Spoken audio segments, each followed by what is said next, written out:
Hello and welcome to a series of video tutorials from 27001 Academy. My name is Dejan Košutić, and in this tutorial I'll explain what is ISO 27001 and how this information security standard can help your company.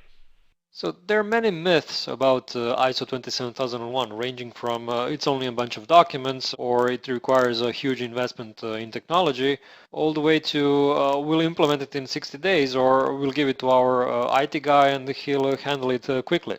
Well, all this is wrong. And these kinds of myths are discouraging a lot of companies from implementing a standard that could actually help them be more competitive and eventually decrease their costs.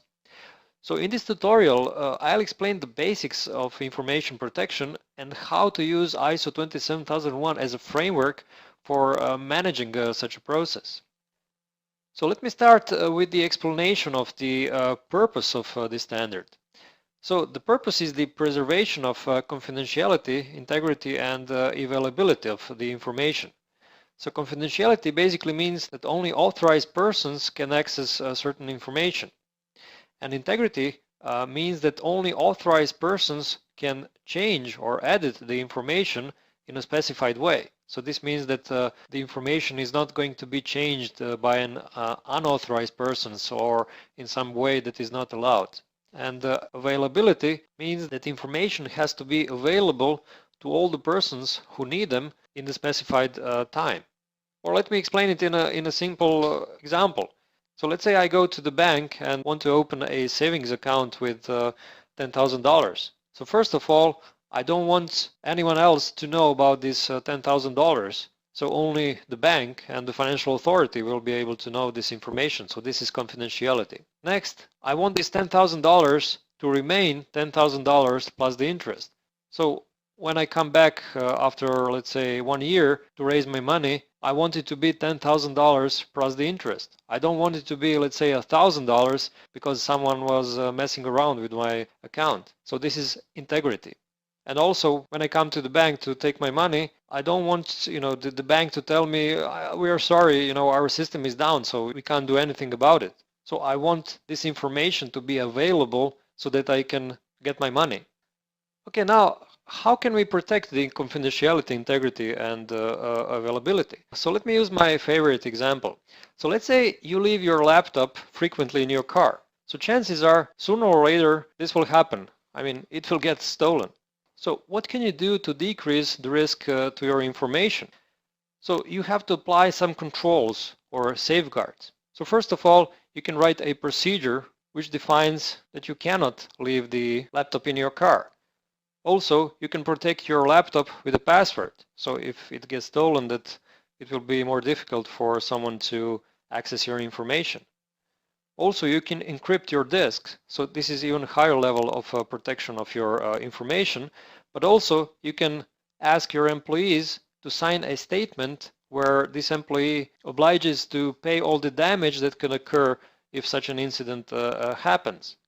But also you have to train and you have to make your employees aware that there are such risks if they leave their laptop in a car. Because it's easy, to write a procedure, but very often you need to explain to your employees what is the best practice and what they have to really observe. So what can we conclude from this laptop example? The controls are never only IT related. They always have to include some other types of controls, like organizational, like the procedure or policy, the human resources management, also physical security, legal protection, and so on.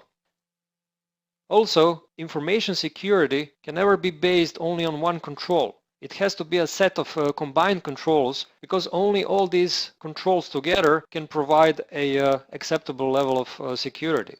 Now, imagine you have a company with, let's say, 100 laptops and various servers and a complex network, a lot of sensitive information in paper media, in digital media, many contractors, and so on. So if you thought that protecting a single laptop was easy, probably managing the security of all these assets together is quite a challenge. And for all this, you need a system. And ISO 27001 describes the Information Security Management System, or often called ISMS. So how do you set up an ISMS?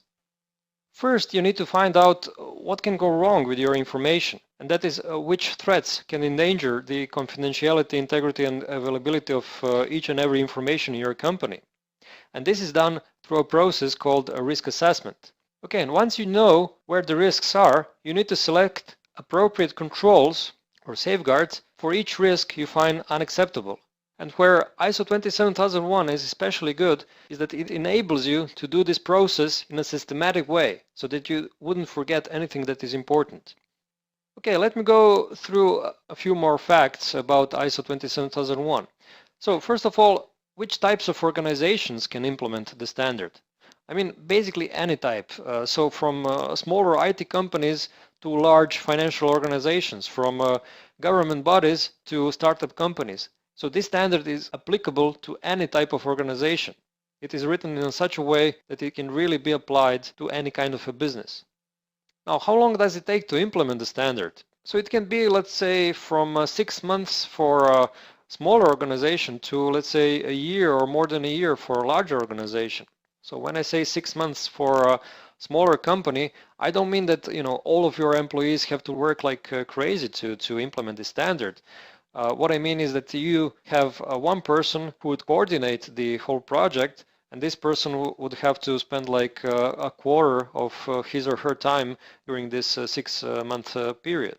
And of course, you could do it quicker, but it wouldn't be done in a proper way. So when I mention this timing, this means that you really want to implement it in a way that will really decrease your risks.